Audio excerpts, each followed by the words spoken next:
So hello guys and welcome back to the channel. Today I'm going to show you how to turn off sounds or music in StumbleGuys. Guys. So there's a few ways to do that. I'm just going to show you both. So the first thing you want to do is go to stumbleguys.com/play, and once you go there, you're going to hear music and some sounds. Now, if that's bothering you or you want to remove the music, that's completely fine. Just go to the website options so you can see here connections to here, and you can see the sound. Now if I click on this, it's going to turn the sound on, and it's just going to be default for this website.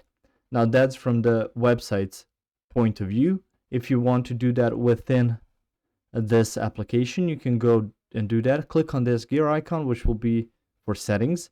After that, you can scroll down a bit and you can see some options for audio.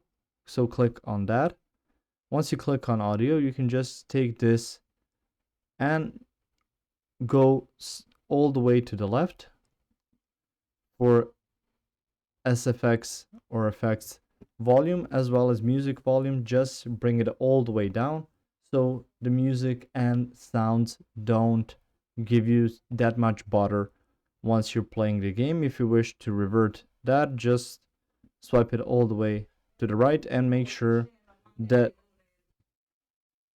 on there you will see the option for sound, so make sure that's turned up as well, so you don't just do that through the manual audio setup in the settings. So there are a few ways you can mess with audio, music, and sounds in StumbleGuys. If you found this information helpful or useful, you can like the video. You can also share the video.